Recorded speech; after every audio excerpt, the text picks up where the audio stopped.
There's no feeling more intense than starting over. If you deleted your homework the day before it was due, as I have, or if you left your wallet at home, you have to go back after spending an hour in the commute. If you won some money at the casino and then put all your winnings on red but it came up black. If you got your best shirt dry cleaned before a wedding and then immediately dropped food on it. If you won an argument with a friend and then later discovered that they just returned to their original view. Starting over is harder than starting up.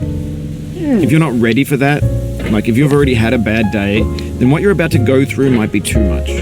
Feel free to go away and come back. I'll be here. Alright, thanks for coming with me on this trip. I'll understand if you have to take a break at any point. Just find a safe place to stop and quit the game. And don't worry, I'll save your progress, always, even your mistakes. This game is a homage to a free game that came out in 2002, titled Sexy Hiking. The author of that game was Jazuo, a mysterious Czech designer who was known at the time as the father of B games. And B games are rough assemblages of found objects.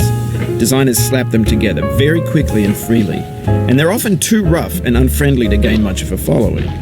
They're built more for the joy of building them than as polished products. In a certain way, Sexy Hiking is the perfect embodiment of a B game. It's built almost entirely out of found and recycled parts, and it's one of the most unusual and unfriendly games of its time. In it, your task is simply to drag yourself up a mountain with a hammer. And that act of climbing, in the digital world or in real life, has certain essential properties that give the game its flavor. No amount of forward progress is guaranteed. Some cliffs are too sheer or too slippery. And the player is constantly, unremittingly in danger of falling and losing everything. Anyway, when you start Sexy Hiking, you're standing next to this dead tree that blocks the way to the entire rest of the game. It might take you an hour to get over that tree, and a lot of people never got past it. You prod and you poke at it, exploring the limits of your reach and your strength, trying to find a way up and over. And there's a sense of truth in that lack of compromise. Most obstacles in video game worlds are fake. You can be completely confident in your ability to get through them once you have the correct method or the correct equipment or just by spending enough time. In that sense, every pixelated obstacle in Sexy Hiking is real. The obstacles in Sexy Hiking are unyielding, and that makes the game uniquely frustrating. But I'm not sure Jazuo intended to make a frustrating game. The frustration is just essential to the act of climbing, and it's authentic to the process of building a game about climbing.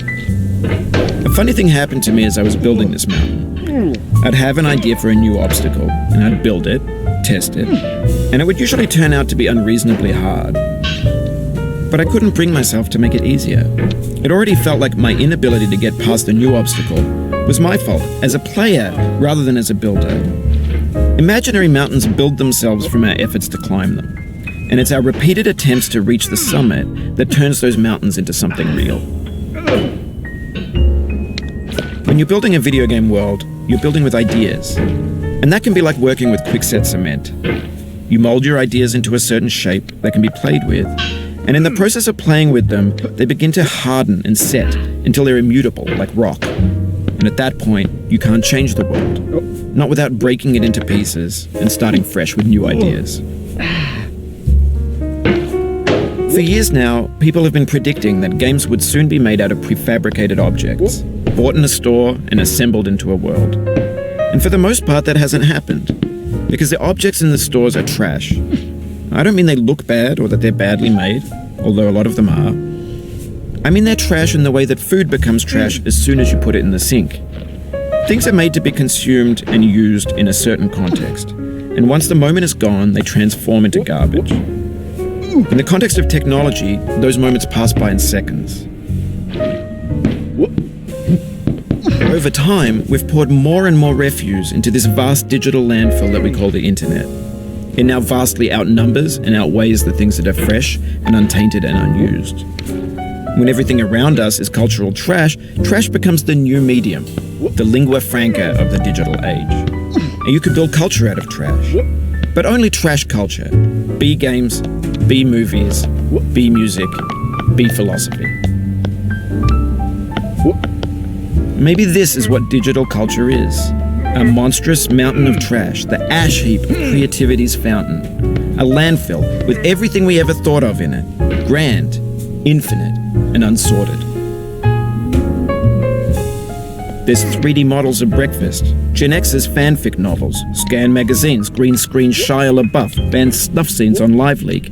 Facebook's got lifelike bots with unbranded adverts and candid shots of Kanye and Taylor Swift mashups, car crash epic failed GIFs, Russian dashcam vids, discussions of McRibs, discarded, forgotten, unrecycled, muddled, rotten, untitled. Everything's fresh for about 6 seconds, until some newer thing beckons, and we hit refresh. And there's years of persevering, disappearing into the pile, out of style, out of sight. In this context, it's tempting to make friendly content that's gentle, that lets you churn through it but not earn it. Why make something demanding if it just gets piled up in the landfill, filed in with the bland things? When games were new, they wanted a lot from you. Daunting you, taunting you, resetting and delaying you. Players played stoically. Now everyone's turned off by that. They want to burn through it quickly, a quick fix for the fickle, some tricks for the clicks of the feckless. But that's not you, you're an acrobat. You could swallow a baseball bat. Now I know, most likely you're watching this on YouTube or Twitch, while some dude with 10 million views does it for you. Like a baby bird being fed chewed up food. That's culture too. But on the off chance that you're playing this, what I'm saying is, trash is disposable, but maybe it doesn't have to be approachable. What's the feeling like? Are you stressed? I guess you don't hate it if you got this far. Feeling frustrated? It's underrated. An orange is sweet, juicy fruit locked inside a bitter peel. That's not how I feel about a challenge. I only want the bitterness. It's coffee. It's grapefruit. It's licorice. It feels like we're closer now. Composer and climber, designer and user. You could have refused, but you didn't. There was something in you that was hidden, that chose to continue. It means a lot to me that you've come this far, endured this much. Every wisecrack, every insensitivity, every setback you've forgiven me is a kingly gift that you've given me.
Oh, you just lost a lot of progress.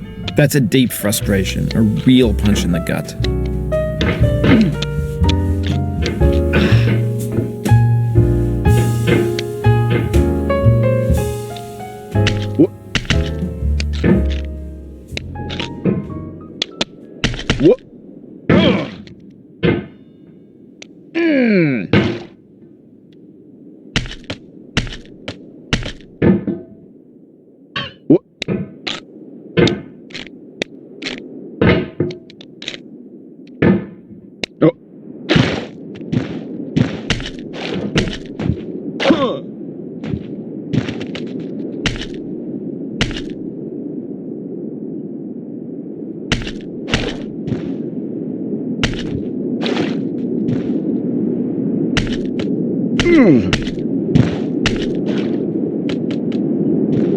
We have the same taste, you and I.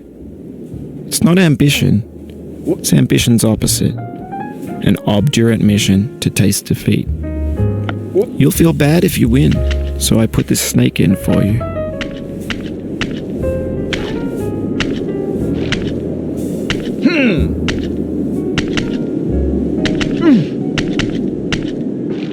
Have you thought about who you are in this? Are you the man in the pot, Diogenes? Are you his hand? Are you the top of his hammer? I think not. Where your hand moves, the hammer may not follow, nor the man, nor the man's hand. In this you're his will, his intent, the embodied resolve in his uphill ascent. Now, you've conquered the ice cliff, the platforms, the church, and the rectory, the living room and the factory, the playground, the construction site, the granite rocks, and the lakeside. You've learned to hike. There's no way left to go but up, and in a moment I'll shut up. But let me say, I'm glad you came. I dedicate this game to you, the one who came this far. I give it to you with all my love.